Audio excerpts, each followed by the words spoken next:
Okay, Mr. Mayor, it looks like we are live and ready when you are. Okay, we'll go ahead and call the meeting to order. It's Monday, October 10th, 2022. The time is 4:06 p.m. This is a work session. A couple of items on the agenda for tonight. The number one is the Soldovia Regional Priorities in partnership with Soldovia Village Tribe. The second discussion topic tonight is the value added building and next steps. And we'll go ahead and let staff start off with item one, the regional priorities. Thank you, Mayor. So on page 3 of your packet is a draft agreement or testament that we're hoping to have occur between the Soldovia Village Tribe and the city of Soldovia. This is such an exciting opportunity for our community to see both local governments coming together to figure out how we as a community can work together to really drive forward some of the needs or a lot of the needs of our community. And this idea actually was instilled by Senator Stevens when he came and visited Soldovia. He was really happy to hear about the cooperation between the city and the tribe and said, you know, if there was something where legislators, both our state delegation and even federal, could look at this comprehensive list of priorities established between the tribe and the city, that would really help them understand what are Soldovia's overall priorities and funding options for the community. You know, what would the community like to see happen in terms of major projects that need a lot of investment, not just from our community, but also from the state and the federal government. And so page 3 is kind of a draft of what those priorities are. And it's based in part from a lot of priorities that the Soldovia Village Tribal Council came up with when they met in September. And so I just wanted to read aloud what the priorities were that SVT shared. They have repairs to transportation corridors, giving access to resources that includes Jackaloff, Rocky/Windy River area, reliable, sustainable aviation, passenger and vehicle transportation to include airport extension, Jackaloff Harbor, Alaska Marine Highway, and Soldovia Bay Ferry, communication improvements to include fiber backbone with middle and last mile delivery of broadband and an expanded cell service coverage, affordable housing through single homes or multiplex, and exploration of renewable energy systems. And of course, just as the manager, but council could also provide feedback on this, I thought that those were priorities, every single one that the city could get behind and support. And so in coming up with the draft between the city and the tribe, there were a few that I added and Crystal said looked good, including robust public safety and first responder capabilities that serve the community on multiple fronts, including public health initiatives, emergency medical services, fire suppression, law enforcement, education, training, and wildlife management, upgrades to water and sewer infrastructure that maintain public health and support community development, economic development initiatives that foster and support local businesses and job creation. And then when it came to transportation corridors, we added state, borough, and city roads and the Soldovia Small Boat Harbor. And then looking at reliable and sustainable transportation, we included freight because that's a huge part of living in Soldovia, is you need a sustainable way to get goods to the community. So those were the priorities that both organizations came up with. And I'm hoping that the city council could provide feedback on your thoughts regarding this draft list, because the hope is it'll come back before the council in the form of a resolution. And then this is actually just the first step of establishing regional priorities with our neighbor, the city of Homer. So we had the Homer city manager, Rob Dumichel, in Soldovia, where he met with myself, the mayor, Crystal, and we just talked about what are the crossovers between both of our communities. You know, what are the ways in which Homer and Soldovia as two regions could go before the state or the federal government and advocate for things that would benefit both of our communities.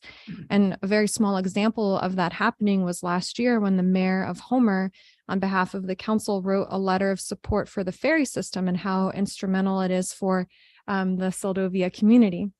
And I guess that's where to start off the regional priorities conversation for Seldovia. And then we have tribal president and CEO Crystal Collier here, where I'm hoping she can add to the discussion as well, but just wanted to get a sense of what the city council thinks, and of course invite SVT2 to speak. Thank you. Thank you, Rachel. All right, we'll go and open it up to council for any comments on the draft. Mr. Mayor, if I may. Yeah, go ahead, Vivian. Yeah, a great list. And I would say probably the city council has discussed many of the things that the village tribe also came up with. So it's a great list that we have discussed that would improve Seldovia, the affordable housing, the communication, reliable, sustainable transportation. So yeah, the list that they put together are things that the city council has been talking about. So I'm glad to see that's on there. And the additions that were put into the priorities is great. I see a beautiful template here. Thank you, Mr. Mayor. Yeah, thank you, Vivian. Appreciate that. Anyone else?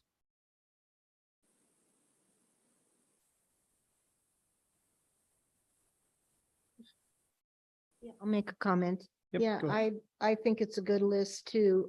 Those are all things that, like Vivian said, we have been, discussing for a long time. And I'm glad to see that it's something that's going to work for the tribe and for the city of Seldovia. Thank you. Thank you. Chair Campbell, Yeah, go ahead, John. I concur. I really don't have much to say. I read it twice before the meeting today, and I like most of it we've all been talking about. So maybe just a review period every couple of years, see where we can update it. Thanks, John. Anyone else?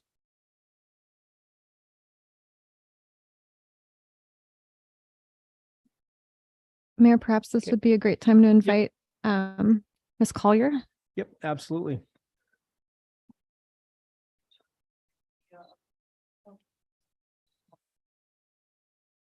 Rachel had brought the idea of providing the city and the tribe looking at regional ideas. And I thought, what an excellent way for us to create a list and actually work on some projects together and looking at, I mean, if you look at the list, it's all things we need to live and thrive in Seldovia. There's nothing that isn't necessary for any community to have. So, but I think the challenge is, how do we work together once we find a project and prioritize them, as you guys would prioritize yours also, to say, where can we help each other on projects? And that's probably the greater challenge, but there's a lot of funding out there now. So I think this is the opportunistic time to say, let's pick some of these and really go for them and see what we can do. And obviously we're all still working on broadband and expanded services and communication.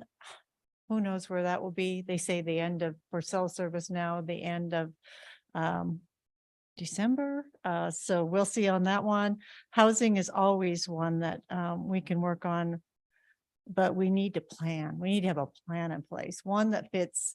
The Seldovia Village Tribe has looked at housing in numerous ways. One of them was providing affordable housing in the village, but we also looked at the fact that it really makes sense to have it in the city of Seldovia. You already have water and sewer. Some of our challenges when we're in the village is that you have a well and a septic tank, and then you have multiple use family homes, or you have a fourplex or something like that. There's a lot of challenges with that when you have a well and a septic system. For one, finding adequate sources for those. So something in the city of Seldovia would make a lot of sense. I think that it's possible we could have a partner in that also. I've spoken to at least one person who is very interested in how can we make some of these things actually happen. So if we look at the types of things that are going on, even in Homer across the bay, you have people buying up residential houses and creating a business out of them. So creating a B&B or something that maybe they just want to stay there 2 weeks in the summer and then they don't want to rent it out in the winter. All of those things are creating issues for people who want to move here and live here and start a home here. Because when you first move here, unless there's someplace to buy, you can't. A young family cannot afford to move to Seldovia. The Seldovia house, I still call it Lakeside Terrace because I've been here too long. That is not, they allow 2 children. So, you know, you're not going to find a family larger than that that's going to get their start there. So how do people start in Seldovia? We need these young families to want to be here, to figure out how to live here. And obviously there's jobs. The tribe has a whole list of jobs that we could hire people for, but they have to find a place to live. So we think that that's very important. And obviously transportation, in all sorts of ways, from aviation. One of the sadder things that we feel occurred in the city, and I don't know that actually any of you were council members when it occurred, but was that the expansion of the airport got dropped down on the list because the city council agreed to support the resolution by a property owner at the end of the runway to not increase the runway, which would give lights and things that are needed in an emergency. So that was really unfortunate that that occurred. And so, you know, the city and the tribe looking at how can we make that airport a better place, a safer place, something that could have lights. And people say, well, we don't want to see lights all night. Turn them off. Only have them in an emergency. Or there, you know, there's probably creative ways that villages have figured out and cities, small communities have figured out how to not have glaring lights in your eyes at nighttime. So, but having a longer runway, a safer runway to us makes a lot of sense. Obviously, the Alaska Marine Highway is another big win for all of us if we can continue to see that. Having the issue of the replacement for the Tustamina being so far out, I think that's problematic. I think that communities need to stay on that. And if they have issued an RFP and nobody shows up, I don't know what that looks like. But if you consider 5 years of planning in order before it's even built, that's an issue. So I think that there's a lot of things that we just need to either write resolutions or write letters of support, try to get the other communities that are serviced by these to actually, you know, assist us. Kodiak would be in the same situation. Homer, not so much. They do not rely on the Tustamina, but it is a good destination point for them to receive revenue from the tie-ups and things like that. We also feel that along the lines of transportation is to have further access to resources. So Jackaloff Bay Harbor, I think, is a very good resource for this community.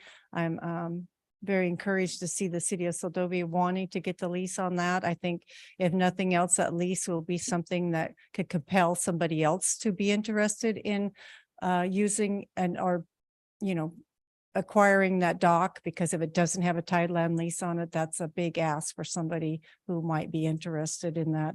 Going further, the Rocky River and Windy River area, we have considered that a priority, and we have applied for funding to look at planning and development of that.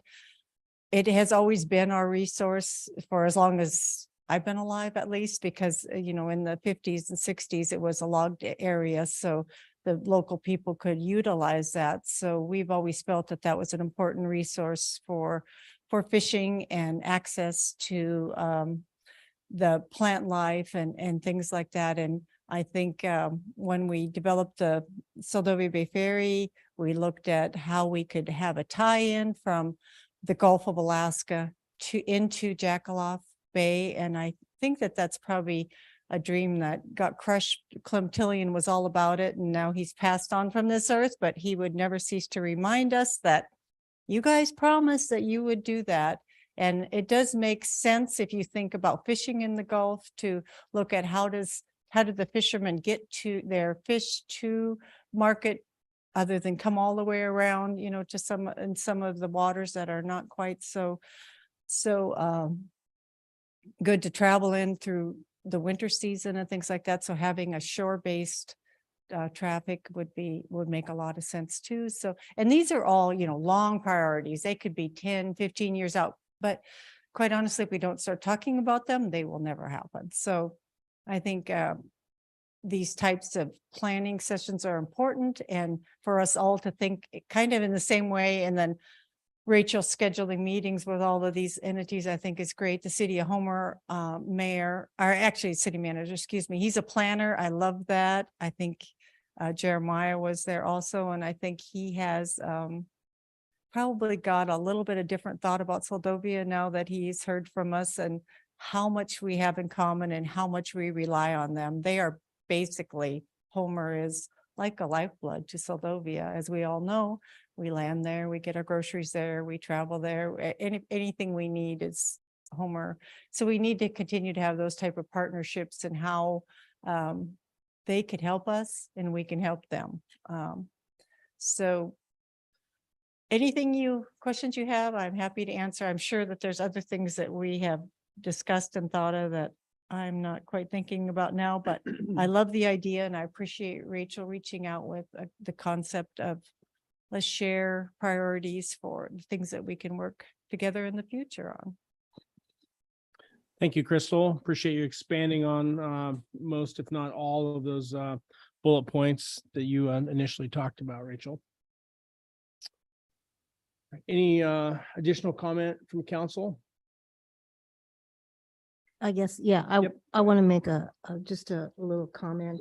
I totally agree with well, I'll just call it a dot 5 on that list, that affordable housing. I remember, gosh, when I was even on planning and zoning, a bunch of us that talked about the desperate need for housing then, and that was like 10, 11 years ago. And some of us always thought it would be a good idea when we had access to our money, we should buy some land and try to do that. Now we don't have access to that as easily, but I think that is something that needs to be first and foremost on a list of something, because you're right, without a place for people to live, which has obviously been a challenge, we just can't move forward very much. People are coming in and I don't know what the issue is. I guess thinking they're able to find housing or not. I don't know what exactly the problem is, other than not having the housing, but I'm not sure that people know that when they come into the community. I don't know what the issue is, but it's definitely a problem. And somehow I would love to see us try to fix that with a fourplex, or I don't know, individual housing in Soldovia. I don't know, but like a fourplex or something like that, I think would really be great. Or tiny houses, little community of tiny houses. Thank you. All right, thank you. Mayor, can I add to that? Go ahead. So that's a really great point that you bring up. And I was very excited when I saw that as one of SVT's priorities, because you can't grow as a community. They talk about in housing, you need a ladder, a different strata of housing, because people need the starter home, then they can afford the family home, and then it just goes up. And then when you retire, you can sell the family home and move to a smaller home because you don't need that space. And this is something that communities all throughout Alaska that have land as a limited resource struggle with. When I was in Juneau, they were trying to face same situation, and something that the city and borough of Juneau did was they incentivized people to add accessory apartments to their homes, and said the first 10 people who got a building permit approved, they got a $6,000 grant from the city. That's not a lot. That's not a lot for development, especially in Southeast Alaska, where land is just like Soldovia, very limited, but it was a way of getting people to think of how can we create more places to house members in our community, because you need people who can afford to live here that are teachers and nurses and doctors, or not the doctors. They can afford it, I'm assuming. But you need that resource to support families coming here. And, you know, we're still trying to figure out the land behind the school, the hill behind the school. And there was that option with the Kenai Peninsula Borough where we were talking about what could potentially happen with that parcel, selling it to the borough. But another option is maybe we try to work with Soldovia Village Tribe and create affordable housing there. That's just an idea. That land, in fact, was granted to the city from the Soldovia Native Association through ANCSA. And I know that there could be a harder history there between the city and SVT and SNA. So how beautiful could that be to try to make something positive out of that space? That's just an idea, but having this list of priorities hopefully will maintain that institutional memory of here's what we can accomplish when working together. And to add to what Crystal was saying too, it's like, yeah, this is like the dream list, but then we also have our homework list or the honey-do list. And, you know, how can we take these bigger, ambitious projects and make them into, you know, A through Z type steps? And when Cape was here, when Cassidy was here, she emphasized the importance of, you know, for broadband and communication expansion, they're looking to communities, to regions to say, what is it that you want? What is it that your community says is a need in this arena, which is so new for Alaska to consider? And so that's another more recent way that I think the city and SVT could come together. There's a lot of funding. There's a lot of energy for broadband right now, and maybe just planting the seeds when it comes to affordable housing and looking at whenever there's an option for development, checking in with SVT or SNA. And I know that's something that Crystal and I have touched on a little bit, because I think there's confusion between what SVT, who SVT is and who SNA is. And so, Crystal, I know you gave the mic back, but would you mind just sharing again, so that helps? Oh.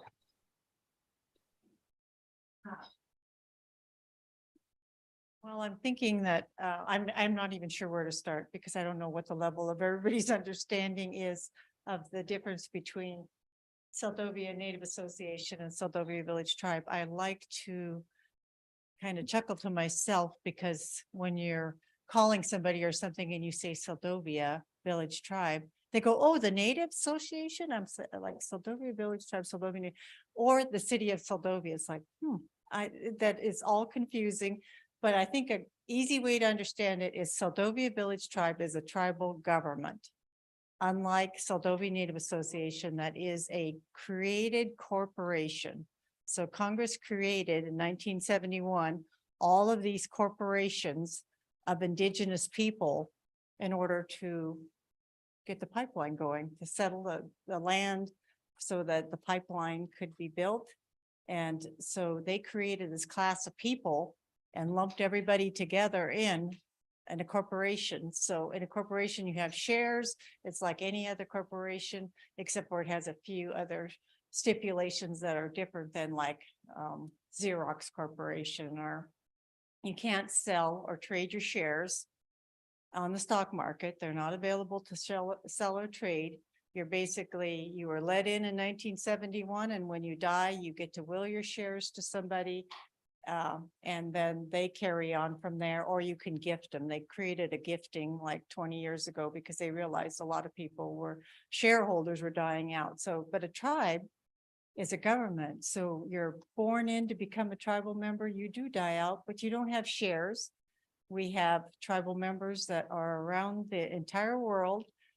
We have tribal members that were not born in Soldovia. They move here. If they're indigenous, they can apply to be a tribal member and be adopted in. We also have tribal members that are just automatically eligible to be tribal members because their parents were tribal members. So, and there's no stock associated with that at all. So Soldovia Village Tribe is a function of a government, just like the city of Soldovia is. We're providing services to the people that live in the Soldovia area. We do have services for people that live in Homer and Anchor Point also, and healthcare. But Soldovia Village Tribe has worked very hard forever in trying to figure out ways of it being inclusive rather than exclusive. So the minute you say a tribe, everybody thinks, well, it's just a bunch of Native people and they're only helping their tribal members. And that is the opposite of what we do. We are a tribe that is trying to be inclusive of everybody in this community to be part of what we do. So all of our services are open to everybody. We don't have ones that are just open to Indigenous people. We've figured out ways of working around those rules, and the rules were given to us by the federal government. So if we receive funding for something, they will say, this is funding for Alaska Native people. And then we have to go about saying, how can we also include everybody? Because we don't want to just have things for just Alaska Native people. And a good example is healthcare. We had healthcare for Alaska Native people, but we also have community health centers. So now everybody can come to receive healthcare.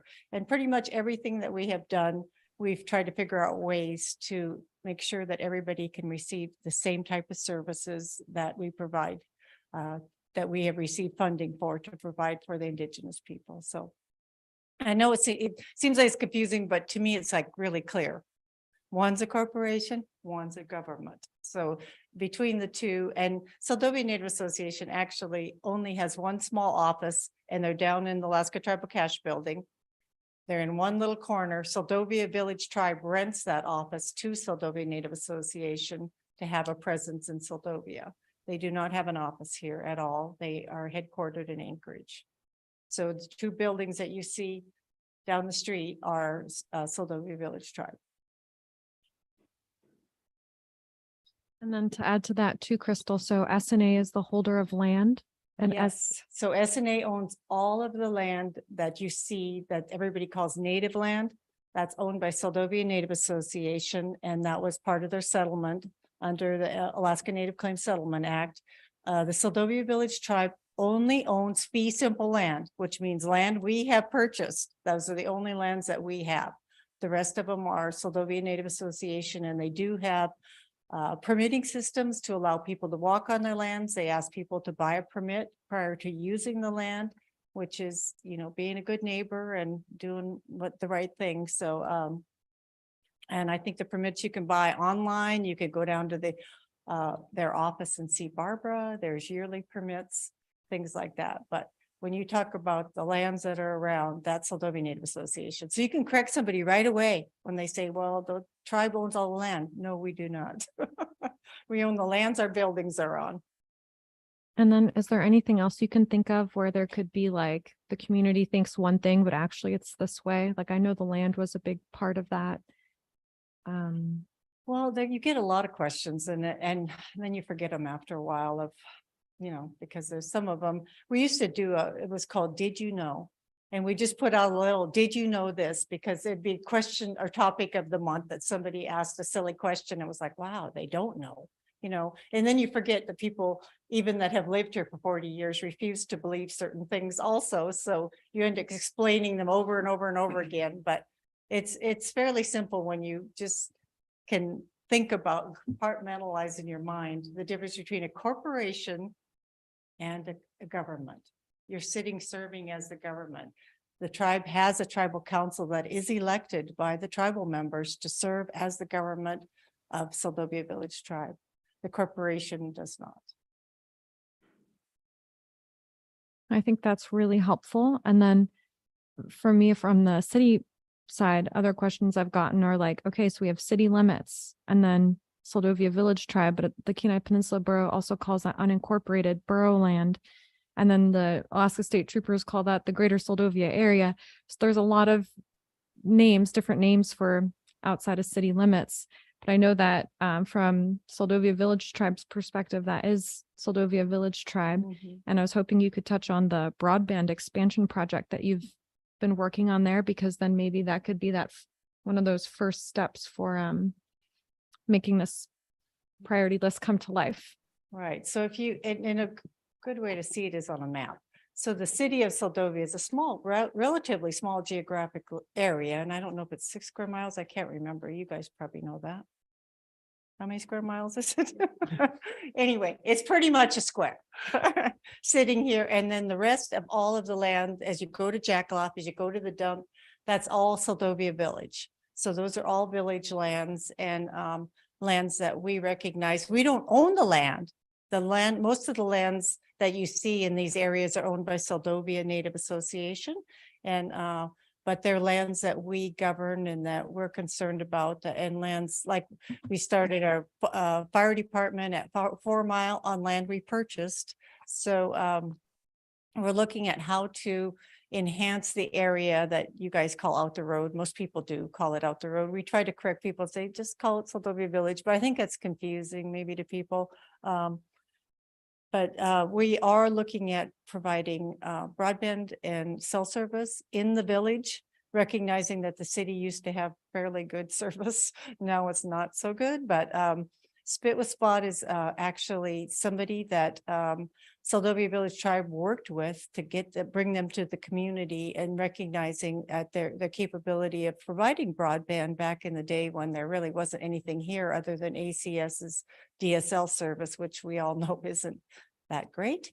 So Spit Spot has been to me, a really good asset and a good partnership to see the types of work that can be done when people make their mind up that they really want to assist somebody to come to this community.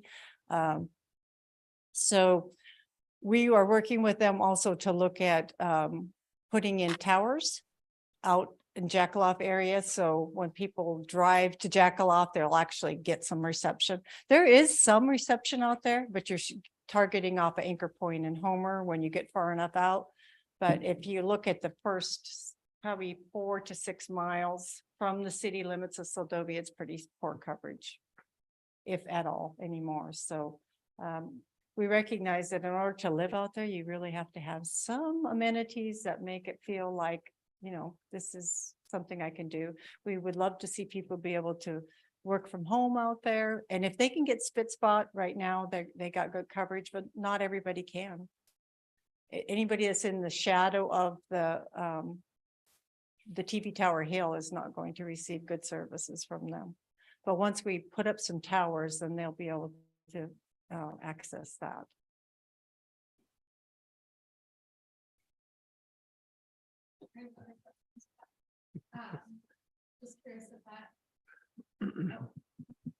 I was just saying, I have other questions too with Crystal about this, but I just wanted to check in with the council. Like, are there any other specific questions you had on any of these items? Like the economic development initiatives priority that came up on here was, you know, we've received feedback. We have that citizen survey that was given out during the elections, and already some of the feedback has said it'd be great if the city could figure out more ways to be more business friendly. And I know that there's at least a council member who has brought that up to me too, of what are ways that we can support job growth, because then that can also help everybody that lives here in Seldovia. So the value added building, I know that that was a huge part of the dream for the city and supporting economic development in Seldovia space. So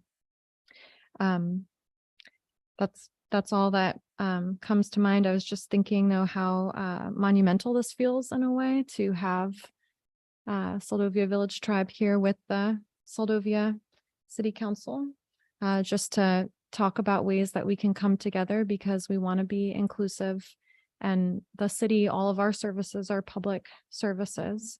And so we, you know, support SVT being here too from the most In common, don't we? Yes, we have that in common. And it's through things that people don't necessarily find the most sexy, like water and sewer, or public, like healthcare.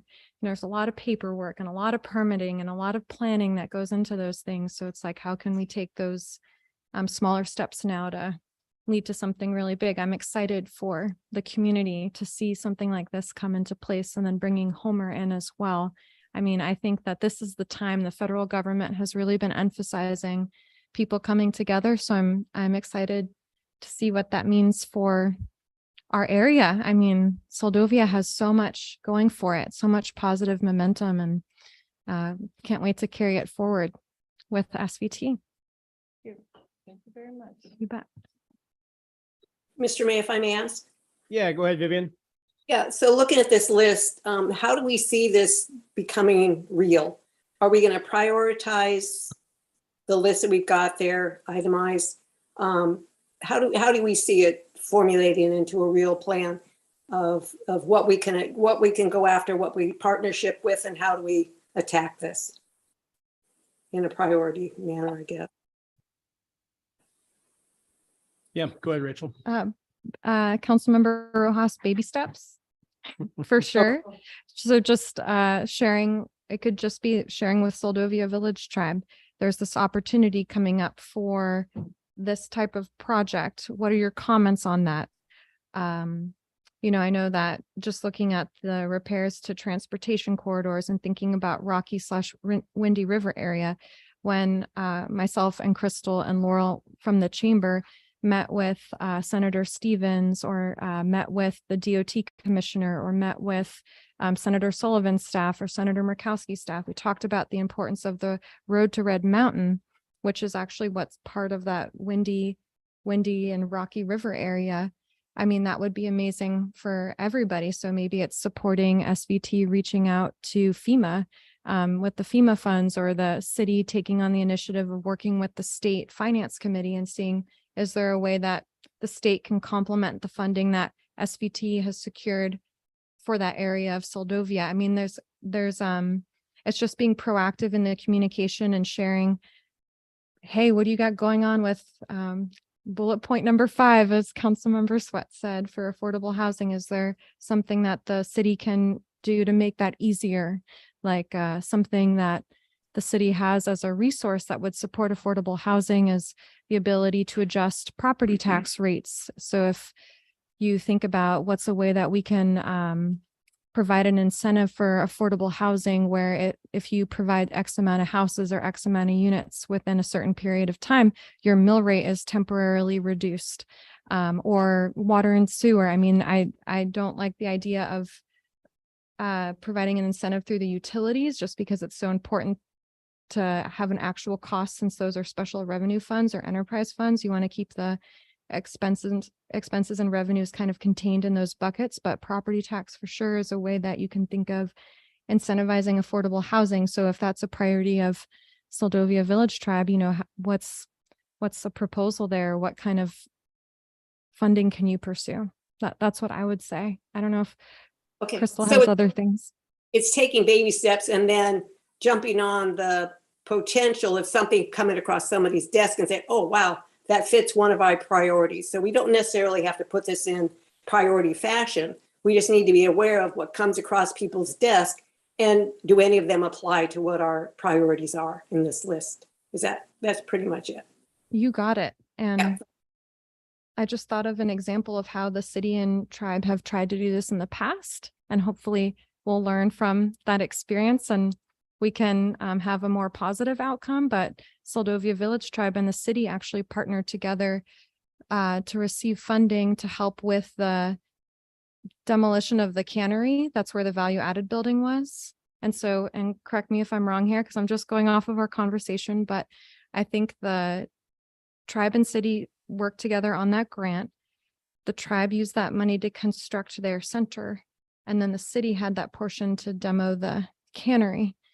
And so that was an example of how the two entities worked together. And of course, there were complications on that project, but I think that we can learn how to make that, learn from those experiences and try to see how can we do that again in a manner where it aligns with one of these regional priorities, or as Councilmember Kennedy said, you know, we review these every couple of years and maybe there's something we haven't thought of yet that we can throw on there, and then we, you know, it evolves.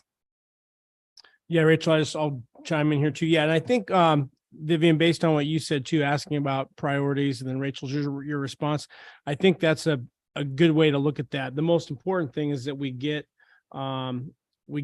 the resolution drafted and we get it passed, and which is basically a standing agreement, if you will, or standing communication of, you know, what our goals are between the two entities. And then as things arrive, it might not necessarily be a priority, but it may be an opportunity that just jumps in our lap, you know, and oh, here's this big grant out here for, you know, housing, for multifamily housing through, you know, through some agency of the federal government, with what's basically going on now, there's going to be a ton of opportunity here in the next 4 or 5 years.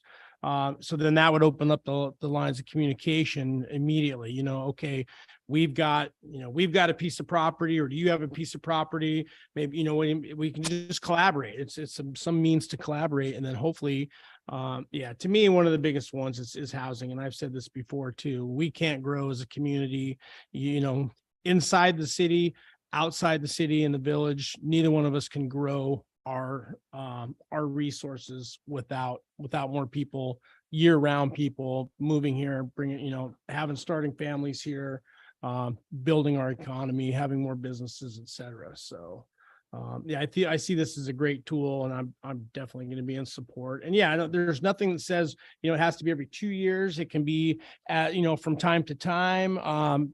Something comes up, we can bring it back up, discuss it, revisit it, and then hopefully just get something going off of it. So. Any other comments from Cal? Yep, go ahead, George. Just something real quick about the airport.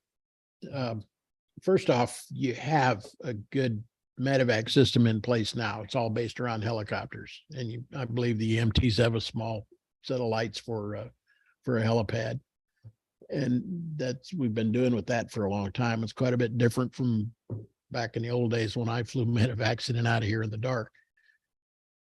You can't make the runway any longer. It's physically impossible. The impediment, or the hills at either end of the runway, and the encroachments along the sides of the runway. In other words, you have to have a 2.5 degree glide slope to the runway, and you've got to get over the top of this hill. So it hits the ground where it hits the ground. It doesn't matter how long that tongue of that runway goes further to the north. Can't make it any longer unless you knock that hill down. Same thing at the other end of the runway. You've got to level that out so that there's a clean approach path, or a missed approach path at that end of the runway. Also, all the buildings along the slough and the hangars are too close to the center line of the runway to qualify as a day-night runway, no matter what kind of lighting you put in there or how long you try to make it. So might want to not have the airport priority quite so high, because it's kind of a lost cause. You do have a good emergency system in here now for medevacs and so forth, based around helicopters, and that place is never going to be safe for a non-professional pilot to come in here at night. And without some reason, a medevac or so forth, some emergency reason, I don't see any reason why you'd want to encourage that. You're just going to get people hurt, for what it's worth. Okay, thank you, George. Anyone from, go ahead, Harmony. Welcome. Hey, sorry. I was actually finishing out the workday, was only able to hear snippets of what was happening. I was just wondering, I'm super interested in the affordable housing part of this conversation. I've talked with you a little bit about changing, looking at our planning and zoning codes to include and encourage smaller homes, like mini homes and stuff. I haven't come back to you with that because I've actually been talking with a couple of locals, trying to get like their perspective. I don't know. Anyways, I was taking that to the public. Coming back, I was wondering about those pieces of property out towards where we have our yards. Could we earmark those as property that we're willing to like levy with potentially the tribe as an affordable housing site? Like maybe the city could install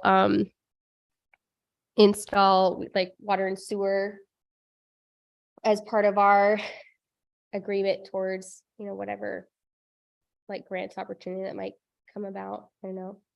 I think that's something I'd like to see, those sites be used for something other than an industrial site, especially since we have so much restrictions on the ground there. Has that already been discussed? Am I kind of No. No, it's ironic you bring that up, because the other day when I was driving by there, I was looking back in there again and I thought about those pieces of property over there. Mhm. And I thought to myself, the same exact thing. I'm like, God, you know, what would be interesting if there was a couple of, these were all cleared off.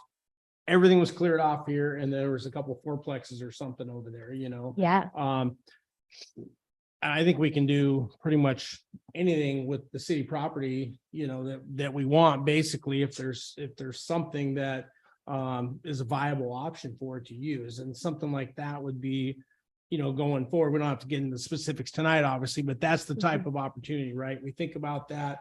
And then we look at what it would take to develop that, clear it, develop it, get water and sewer utilities to it. Mhm. And at the same time, if we're thinking about that, this is the prime opportunity. Bring the tribe in and see if there's anything additional they can help us with, you know? Mhm. Is there something, maybe they have access to some funding to build the structure, you know? Mhm. We donate the land, whatever it is. I mean, figure it out how that works. Bottom line is going to create tax base for, you know, for the city of Seldovia. I don't know if it's, if this will, you know, if the city sells it to the tribe, I mean, the tribe, I mean, there's any number of ways you could work that, you know, when it comes to a multi, typically there's got to be a landowner. I don't know if the city wants to be involved in, you know, being a residential landlord necessarily. But yeah, lots of different ways you can do it. So. Cool. Yeah, I've just been trying to like get a better understanding of P and Z and just looking at different lots that the city has and getting a more thorough understanding of how many out of compliance lots that we have. And there's a lot of different niches in our community where we could allow for property owners to develop their property if we were more forward thinking with our P and Z codes, but also that lot in particular, that one's kind of weird and it goes a bit above my head with all the, you know, if it did have a dump site there and it did have like those chemicals, I think that, anyways, I don't know. It's interesting. It'll be. So one little side note, and Rachel, you can expand, and Crystal was there too. When we talked to Rob DeMichelle over Homer's city manager. So ironically, Homer's got a big problem right now too. They do not have a lot of additional housing right now. In any of their summertime, they don't have enough housing for workers, for transient workers, just like we have that same problem, but they have it even worse because what do they have? 196 or something? What was the number of rooms where people have turned them into Airbnbs? Yeah. So there's nowhere for people to rent in the summertime. There is in the wintertime when everyone's gone, but not in the summertime. Well, and to add to that too, the city of Homer has contemplated buying their own residential property to have housing for their employees because city of Homer employees can't move to do the work that the city needs done because of the housing shortage. So they're even looking at being in the residential market too. Yeah. Maybe it'll come to that. So. And then to add to what Councilmember Payton said, I think the perfect vehicle for what you just discussed is when the land use management plan comes up for review. So we have the 2022 land use management plan. It's something the city should look at every year. I think you two may have been thinking of different lots because it sounds like you were thinking of the old landfill site and it sounds like you were thinking of the storage yard. I'm thinking the ones across from the storage yard. Yeah. Okay, so it's Where the same. there's the crane and all Yeah. the generator, there's all kinds of stuff over there. Okay, so that's not the old landfill. When you said chemicals and stuff, Okay. The landfill one is over down towards Swix, right? it's outside of city limits. Yeah. There's a land. Okay, sorry. Okay. Well, We have a landfill site, old landfill site property. Closed yard is here, it's on that side that going, you start to drive down, used to be a house at the very bottom of it. Okay, But there was a landfill. okay, so you are, I don't think there would have been chemicals, because that was long before there was chemical times of chemicals. okay. But it would be interesting to have a soil sample study. Okay. Yeah. There's just so much anecdotal information. It's easy to confuse, but anyways, I guess there's a lot of ways that we could be really creative with incentivizing affordable housing in our community because it's a huge issue. And not to be a Debbie Downer, but I feel like part of going forward with some codes, I feel like we should incentivize or restrict overnight rentals so we do not create an issue like what so many other states and cities and communities like Homer. I mean, that's like an across the board issue. I think that people should be allowed to do with their property as they choose, but I still think that affordable housing for people living and working here should be a priority over an overnight stay. Mr. Mayor. That's a unpopular opinion, but anyways, thank you. Okay, thank you, Harmony. Yep, go ahead, Vivian. Yeah, just one point. When we did our land use, when we went over the land use, I think that was Councilmember Bobby, myself, and our city clerk. We did identify when we were going through all the lots, deciding which lots to propose to the council, which lots would be good to keep, which lots we have to keep, which lots potentially could sell. And I believe we did earmark a couple of lots with potentially turning into affordable housing or housing. And we all agree that's super important for the city of Seldovia. And so, I mean, to me, that's one of the top priorities. But if I could ask Crystal a question just for clarification. If Seldovia Village Tribe owns a piece of property, do you or you do not pay property tax? Could you clarify that? Could you give her the mic, please? Well, I didn't.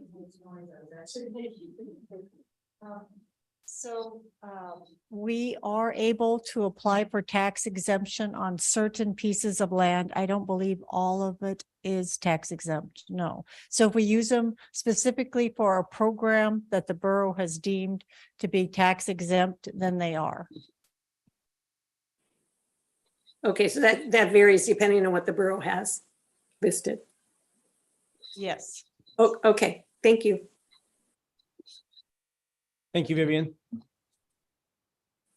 Can we see if, is there anyone from the public that wishes to ask a question or offer comment?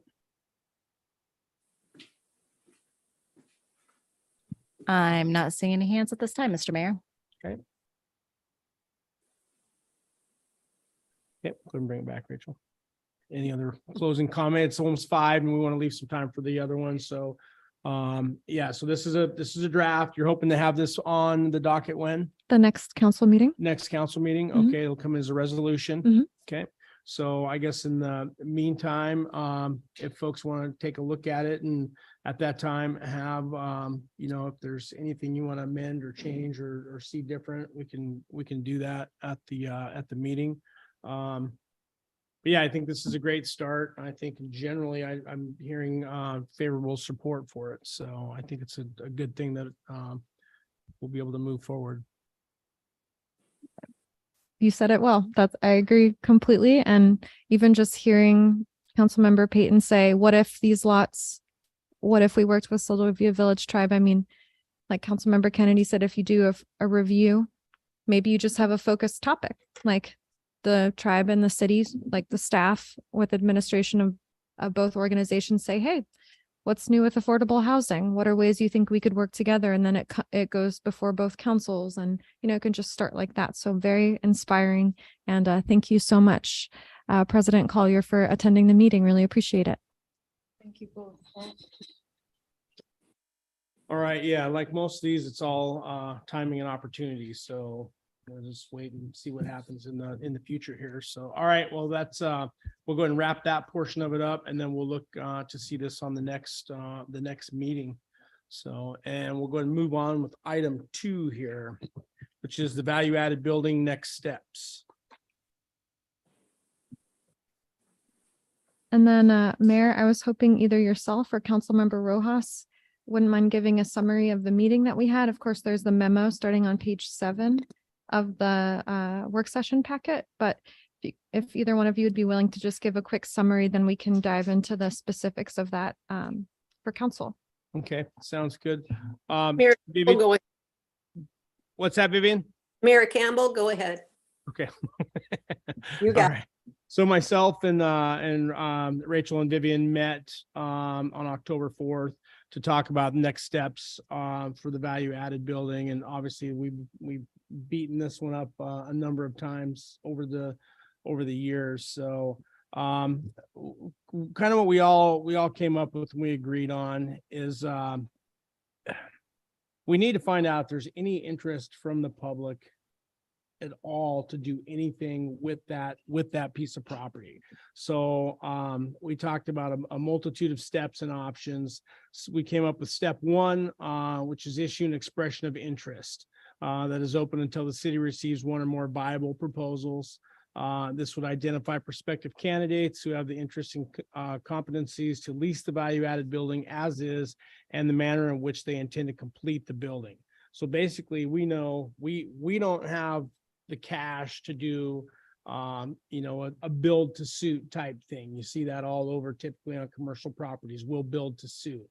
Well, there's probably $1 million there if you want to do something for a commercial business, that's going to be doing something large out of there. So in lieu of that, basically, if we issue this expression of interest, see if there's any interest at all, and then we start just talking through the steps. Okay, you're interested.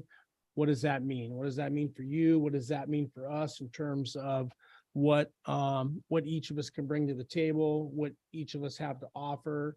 What would it take to get to a complete build out to where there would be a viable business that can employ people, start turning out product, et cetera, et cetera. And then obviously, maybe one of the things is, there's, you're going to give them a tax break, et cetera. There's any number of things we could do to get that enhanced. So that's the first thing that we saw, was get an expression of interest out there rather than a formalized RFP. A formalized RFP would take a little bit of work. And we're not quite there. So let's see here. The second thing would be after that, once we got that, then we could look to and had an idea if someone was a viable possible tenant or candidate, is to go ahead then at that time issue an RFP and secure the professional services of a commercial broker to assist the city in securing a viable tenant for the building. This step can occur if step one is deemed unsuccessful or concurrently with step one. And Mayor, can I add to that? Yep, absolutely. So with the expression of interest, the idea is similar to what we did with Jackaloff Bay Dock, where we didn't want to put in, because with your RFP, you want to have it legally reviewed, all of your terms. What is the city willing to consider? It's more substantial. So with Jackaloff, we did that expression of interest so that if someone wrote back, it's like, okay, we know what we need to research. We know what kind of proposal to put out there. So that way it's competitive. And so with the value added building EOI, we'll do something similar. It'll be more general. And then if the city gets one or more proposals that the council thinks is viable, then we can issue an RFP for that and see, are there multiple people that provide that or have that interest in the building so that there's a competition for it. The next step, which Mayor Campbell brought up, is let's say that step isn't successful, or let's say we want to do that simultaneously with the expression of interest. The city can also issue an RFP to find a commercial broker to help bring someone into Soldovia that may not even know that this opportunity exists. So that was step two, is okay, let's find someone who has experience with commercial enterprises, finding tenants that they have the capacity to do public-private partnerships, is the PPP, what you'll see a lot of governments talk about too. I just wanted to add the difference with the RFPs there. Yep, perfect. You bet. And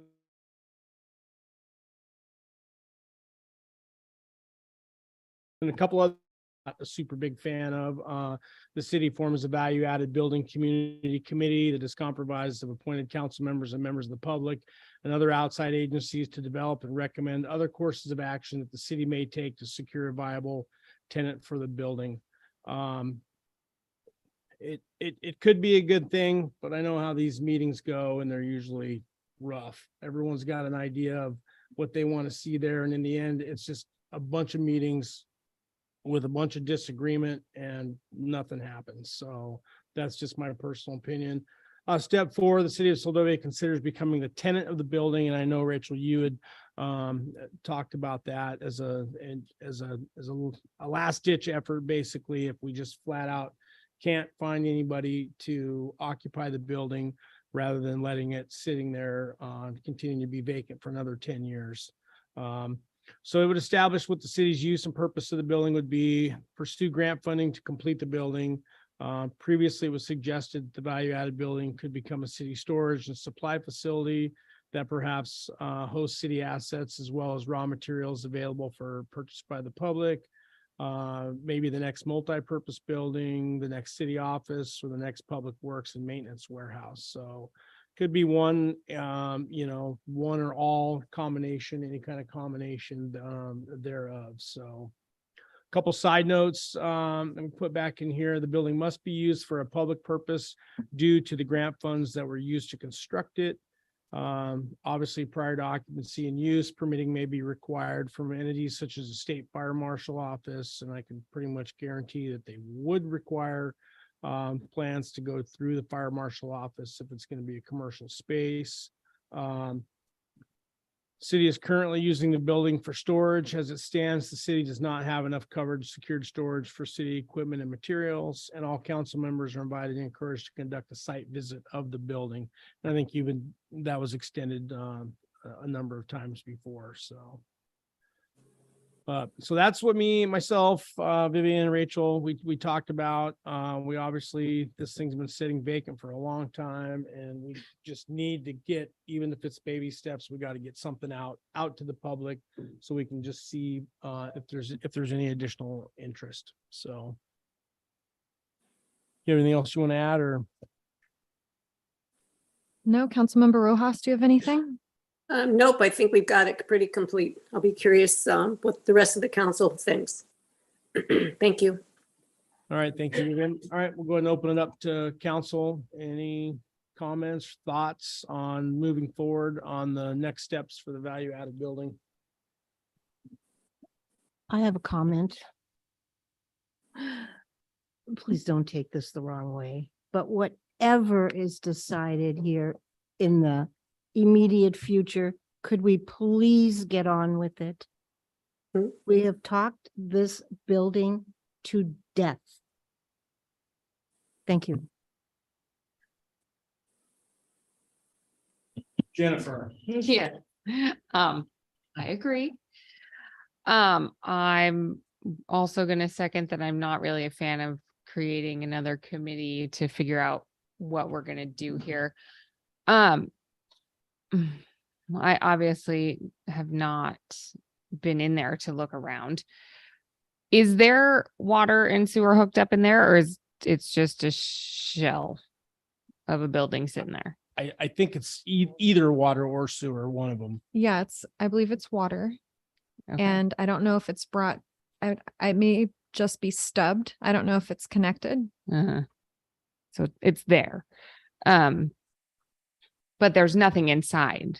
Gravel floor, it's nothing. Yeah, nothing. There's not, it would need to be A lot of yeah. planned and engineered from the beginning. Right. I mean, I really like the idea. I mean, we're talking about trying to encourage economic growth if we could make it some kind of multi-purpose, but I don't know how it's a big building for somebody to want to lease it. I mean, I guess if you have big plans, but it would be interesting if we could get multiple things going on in there, but it's the cart before the horse. How do you split up that building if you don't know what? Well, and that's gonna be so in that's it. part of it, right? Let's see if there's what we're looking for is let's see if there's gauge of any kind of interest. Maybe Right. someone comes and says, yeah, hey, I only need a third of that building. Right. I will do it. I'll build it out, but I only need a third of that. Okay, great. First thing we got to do, let's go. We got to get it. We got to retain an architect, right? Mhm. We have to do that because we're going to have to do a code study. Okay, this type of business, you have to do it. You have to do a code study to find out, to determine the occupancy type of the building. That is going to determine the fire separation within the building, right? It's not just as easy as The everyone lot. thinks to go do. Yeah, exactly. So once you determine that, then you can figure out, okay, if this type of building that's going to be classified as this occupancy, we can do it, but we have to make sure there's 1, 2, 3, 4 layers of drywall all the way around this. And now it's completely separate from the other third or 2/3, Right. right? It's not hard to do, but it costs money. I mean, you're gonna probably pay an architect $20,000 just to look at it and not do a ton of design work. And then, we can, maybe the tenant is responsible for their portion of the design, but we just want to have an architect come in and do a code study to tell us, what it's going to take to get there, to get this tenant in there. So, Right. couple different steps, but yeah, no, I think maybe it is 1, 2, 3. Right. It would be four- great if it was It's totally fully doable. functioning It's totally doable. area. I mean, I know we're using it as storage right now. I'd kind of hate to see it stay that way. Obviously, that wasn't the original intent of the building, and it kind of would, yeah. It I don't- kind of seems like we're throwing in the towel if that's what we You're get. right. We're just gonna Right? park I our mean- stuff in there and call her a day. I don't, Yeah. yeah. When we could do the same thing with a pole barn, a really cheap pole barn, so. Yeah, I obviously don't have the answers. None of us do, but yeah, I'd love to see several things going on in there would be great. I mean, or anything, I guess, at this point. Thanks. Yeah. Go ahead, John. Have we ever submitted expression of interest or, and on that building, put it out there, see if anybody. Have we ever done that? Has I the thought city ever we've done something in the past, but. Yeah. I haven't seen that. There is a chance that we could have.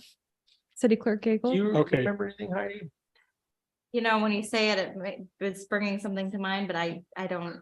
Okay. That's just Well, I because it sounds think- like we should have. I think there's interest out there. I've talked to 2 locals about that are interested in leasing parts of the building, whether that'd even fit the application that the city's looking for. I mean, we'd have to go down that road, but I mean, it was pretty recently, so I think it might be good to put that out there and see what happens. You don't know until you see what other people are thinking. I think one thing, there's an expression of interest and get to see what kind of interest there is, and then. Right. You need to do your homework, though. If someone comes to us with an idea, the world is made up of dreams, right? And Oh, I get it. I get that, but where the rubber meets the road is it gonna be something that's viable? Mhm. We don't want to go down a road where, within 6 months, it's just not gonna work out, so. Because it's gonna cost money for sure, real money. Yep. Can I add to that? So first, just to respond to Councilmember Swick, I think that is a great point, and that should be put in the EOI. So maybe it says, the city would be open to discussing where someone becomes the landlord and then they help divvy out what those multiple uses are, or like maybe they have subsidiaries, like it's a main business, and then they can do other little companies in there. I mean, just putting an option in there that says. Or lease, for that matter, or yeah. leasing all or a portion thereof. Yeah, lease all or a portion. So I can put that in there. That way people aren't thinking that it's all or nothing. Right. And then what Councilmember Kennedy said, because I've heard some of that interest too. The hard part is, do they have the money to do all the improvements? Because I think, just as the mayor was saying, you have to, before you can have occupancy, before you can have people in that building, it has to be spec'd out and proved, in order to operate in there. So that's what puts the city in a hard spot, because we've had people say, oh, I'd love to just throw my boat in there and like work on it.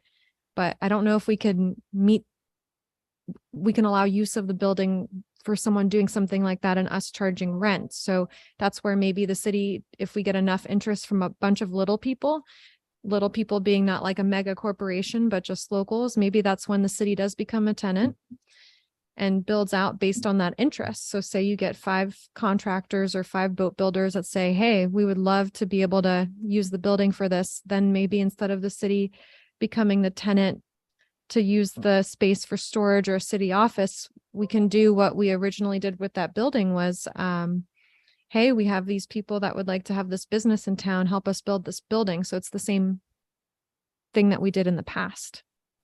Yeah, Mr. Mayor. Yep. I'll go ahead, Bobby, and then I'll get to you, Harmony.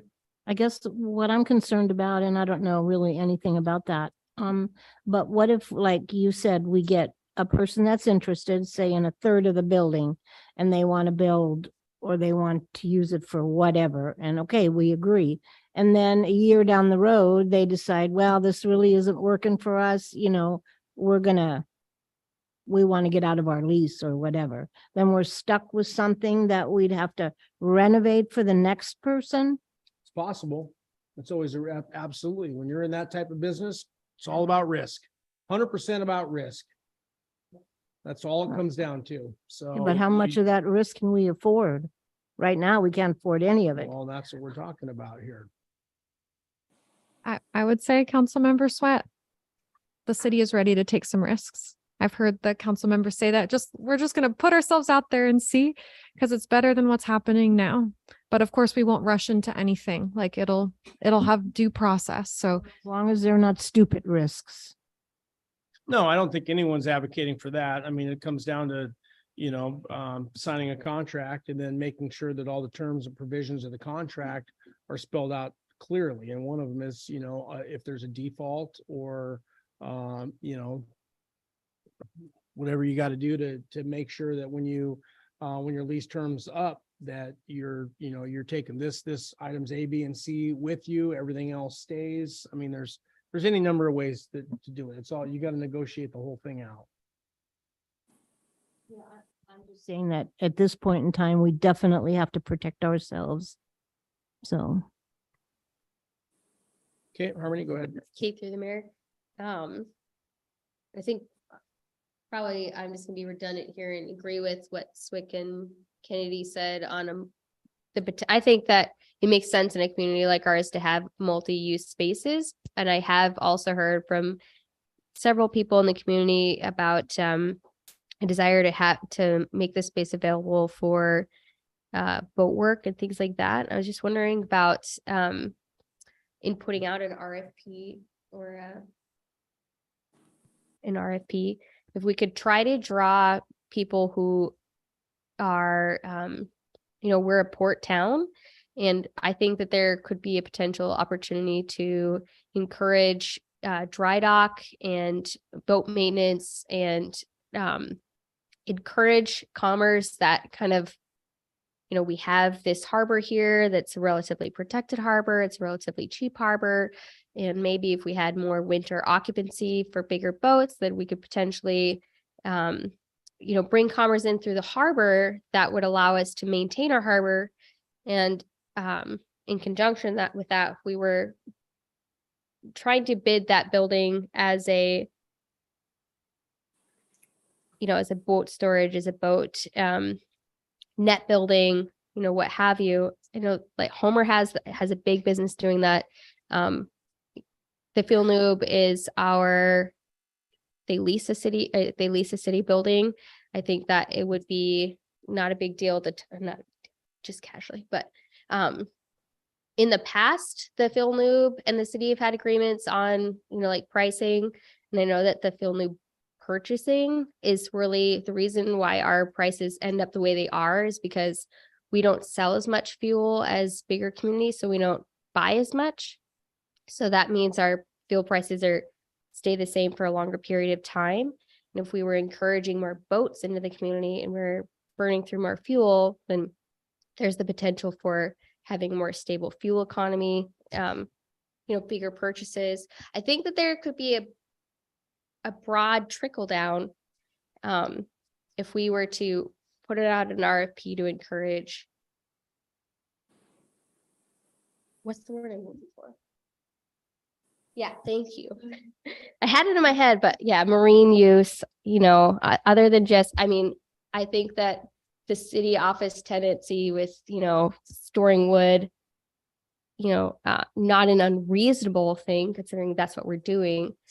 But I like the idea of putting out a targeted RFP to encourage marine use to the building. So are you implying to do that first? I mean, so the expression of interest is a generally broad instrument, if you will, to see what kind of interest at all. I mean, that should cover everything from the beginning, Sure. right? in my mind, that kind of, it's open for all. I mean, anything, obviously, we'd like to see maybe something go, that's involved on the marine side of things. One thing with that building is it's not really big enough to do real boat storage. I mean, it's way too small ceilings in there. You can do smaller little boats, but you're not going to do any kind of big commercial boats in there or nothing, because Right. it's just due to the nature of it. But I think the expression of interest to start would get us, see if anything, there is, and then we can just expand it, from there. I mean, I get what you're saying totally. But I feel like if we were had a targeted audience, so to speak, we might have a higher success rate for our tenant, potentially. In our community, I feel like the community has been seeing steady growth in the last 10 years, it kind of, like anything. But we just have so much more traffic here, and we have more investment here than we had in the decade prior to that. And I don't know, I think that in encouraging people, marine operators to come back to a community like ours, we have a lot to offer them. We just need to incentivize them coming here. Like you said, it's not, you have to have almost 3-story, it's 2.5 stories to have a raised boat. Yeah, if you were gonna do any Structure. kind of large, pull a large boat in there with Yeah. rigging and stuff to work on, so. But still, But I mean, it's not to say that there can't be, I mean, if it's 1 or 2 or 3 smaller businesses that service the marine industry, that's highly possible that maybe we get some interest in that. So I think we put it out there and see where it goes. And check this out. So with the EOI, what your thought just inspired me on is really describing what assets and resources we have here. So in the EOI, making sure to highlight the value added building is adjacent to the municipal dock, which has cranes you can use. There's the boat launch ramp, so that could be a way of implicitly targeting the marine trades, because we'll describe the building and how it can support those things. And then what do you guys think of this? So we release the EOI. It's a goal to have it on your agenda at your November 14th meeting. And then the city does an open house. Hey, we just released this EOI. Come check out this building. I mean, we're going to have to clean up. I want the council to come see, feel free to individually come meet with staff to look in there, but invite the community to come in and see that once we have this description of what we're looking for, and maybe that could spark some change, and we can invite Bay Weld, Homer Chamber of Commerce, just invite that's what bigger I'm looking people. for. Can we invite locally, adjacent community based operations to come check this out? Can we just put the information out there? It's right there by the city dock. Dry dock is right over there. We have infrastructure out here, and we have a lot to offer. And kind of piggybacking off that, again, I don't know the minutia of a lot of these things, but if we were to put out, and we got three small businesses that are interested in the space, but we know it's going to take $20,000 to just get the space, zoned up to code. Could we put in for a grant, say, hey, we have this beautiful piece of infrastructure, we have these people who want to lease it for this purposes, now we want to complete our infrastructure, we'll put in for this much. Yes, and I think there's totally support. I was actually talking to the city clerk about this earlier. She was like, man, a block grant, community development block grant, could that be a vehicle for this? And I'm not sure how those funds can support private enterprise.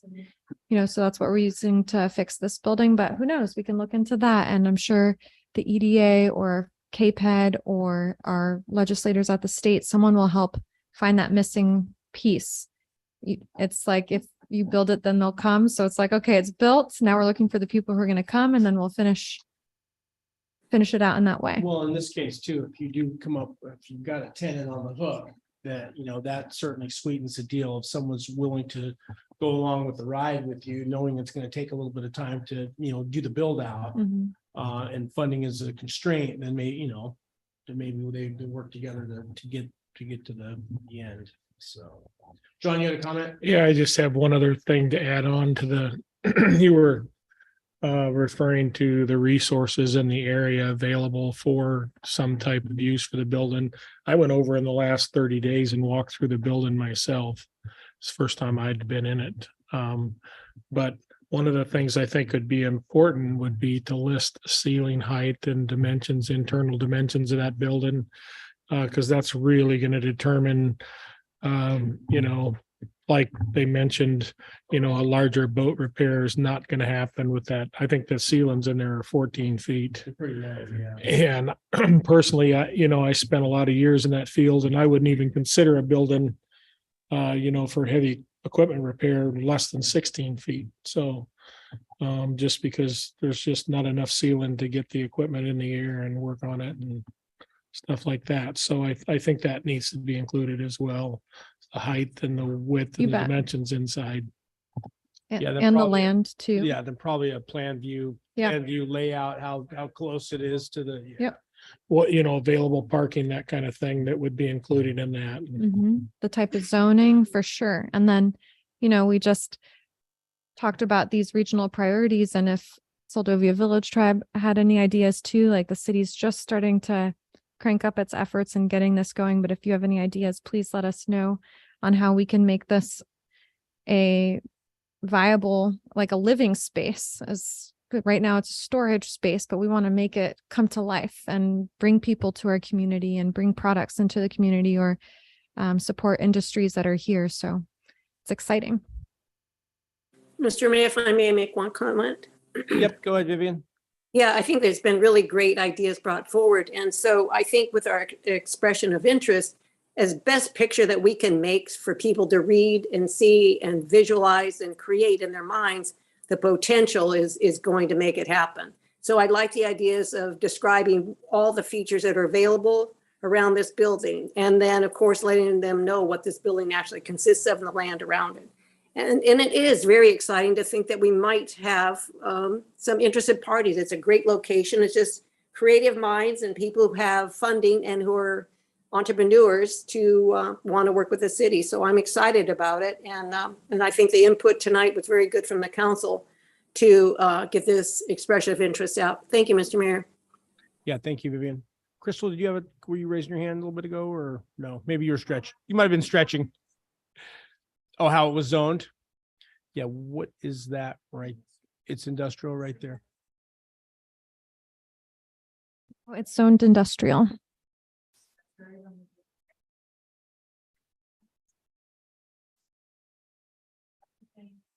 Anytime somebody comes in and wants to see a piece of property, they don't know where we do. Scott, Madam Clerk, I can't hear her.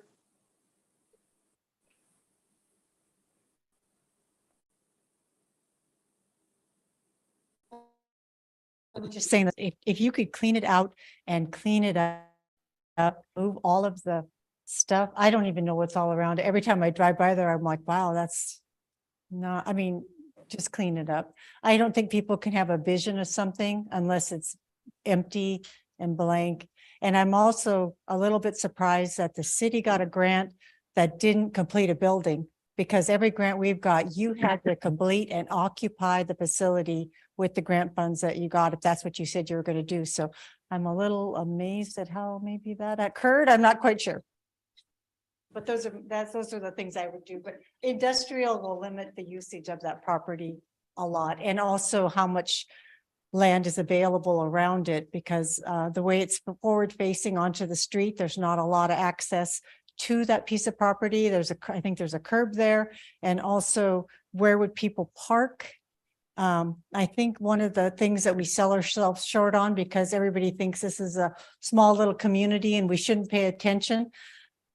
When I worked for the city over 34 years ago, we had a zoning ordinance, and we use that zoning ordinance to help craft where things were going to be built, how they were going to be built. Now people don't designate parking, which is a shame, because now we have the messes we have. And it's when you see people that come to town that are from a city, they think it's a mess. And it is, because we don't have parking spaces. So when I see somebody building something new, I just shake my head, because I can see they have exceeded the height of the building code, which is against the zoning ordinance. And also, where is their designated parking? They should have at least two places for a residential, and the business has to have way more than that. So I think we sell ourselves short when we don't follow our own rules. And I hope that we do on this building, if you're trying to entice somebody to come, that you can lay it out really well, which I think Rachel will do. And, you know, show them in zoning what's allowed in industrial. And that will help people to think.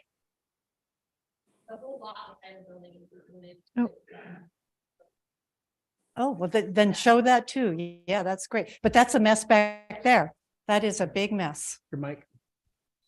I was just giving Crystal the information that is a part of the lease availability. The building, there's the entrance on the barn door that she's referring to that is across from the Phil Loop, but the whole piece that's for lease right now is that whole lot behind it that's currently has stuff on it. Did it go all the way to that theater? Yeah. Yeah, it goes all the way. It's over. all, it's not. Yeah, It's but just it's free. like, Yeah. you can, when you look at it, you can see that it was at one point one big building. Yeah. So it's cemented, correct? They have been cleaning up a few, there's some stuff that's Yeah. been disappearing from there, Yeah. I've noticed. All the wood's pretty much gone now. There was actually, it's way cleaner than it was. Yes, that auction. So the inside has been cleaned up quite a bit. The outside's been cleaned up. There's still more to do. There's a lot more to do, but that is something that we have been working on. And if I may say so, Mayor, I just really appreciate Ms. Collier's comments, especially about zoning, because as a city clerk, that is something that I'm well aware of. And I just had somebody in the office the other day for a building permit. And I said, well, you don't have your lot dimensions. You don't have your setbacks. You don't have your parking. Well, why do I need that stuff when this thing has been here? It's like, because in every permit, so we are trying to do that in our office now, that every permit, we make sure that it's the height, that the parking's there, the setbacks. Those are really the three big pieces that we try to make sure are there in the first place. It's the follow-up that we need to work on now, and we are aware of that after the construction's complete. But certainly building permit process has gone from like a 1 week process to now it takes at least a month to be approved. And that's on the application. So if you hear people complaining or grumbling, that's why. And to add to that too, I don't know the history of what went down for the building, but we did find a proposal that Jay Brandt submitted, and they're the ones that worked with Dylan and Dylan. And in their proposal, they stated they would recommend that the city not complete the building, so that way it's open for whoever wants to come in there. So I don't know if that was then used to justify just building the shell the way it was, and the hope was that the tenant would come in and then they would get more funding for that specific tenant. But I did find that, and I think that that might be why it is the way that it is. Maybe. Okay, real quick, anyone from the public that wishes to offer comment or speak on the value added building? I would just say one more thing, if I may, Your Honor. I would think that the city of Seldovia could have a really viable area from the Field and Loop down to the boatyard. But I think some attention needs to be paid to the details about how that area develops. This would be perfect here, but it almost feels like, and I've heard it from many tourists that come to town, well, what's past there? Why would I go past there? Because there's a beautiful couple of beaches down there for one thing. But I think what they do is they drive down the street and they see a lot of mess. I want to say it's just messy. And I know you're working on the boatyard and trying to, entice people to clean up the area, but does the city really need two areas for boatyard? Could you consolidate all of the boats, the few that you have, into one of the areas and actually develop one, down past Pearlie's into something else? Maybe make it different, have another industrial area, and just, really encourage people to clean up their messes, to park well.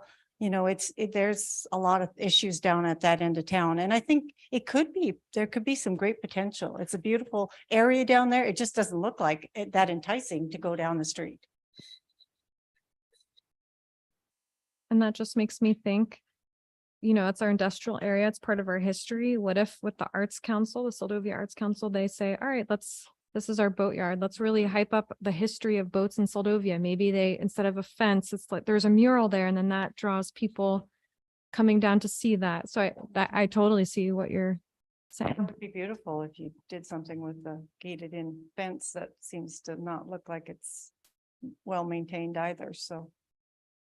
And some of these things, the city could ask for community members to volunteer. And I don't know, what the rules are for insurance if somebody gets hurt or something, but could you have a community effort that's how the mural, I think, got painted on the Soldovia Fuel and Lube at one time. It was a community effort by Susan Muma and others that just went down there, and she had the design and everybody painted some things on there. So things can be done that way. I think people don't have a volunteer spirit if there's nobody saying, here's what we'd love for you to here's our next project. Would you like to be involved? There's a lot of good artists here, and they could probably potentially pull that off.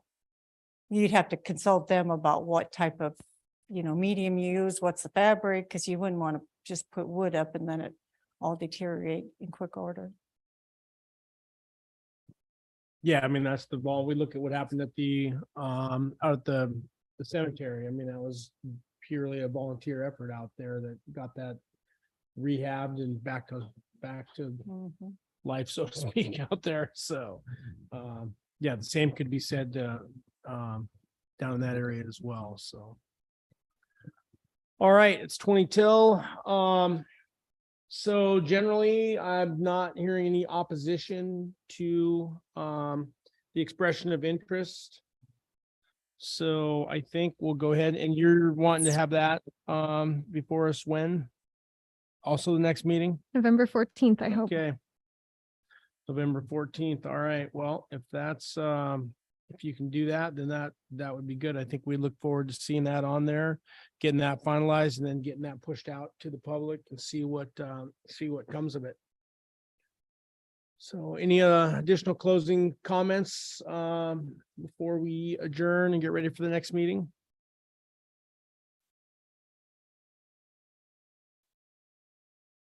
Okay. All right. We'll go ahead and stand adjourned, and then we'll come back for our regular meeting here in 20 minutes at 6 o'clock. Thank you, everyone. See you soon.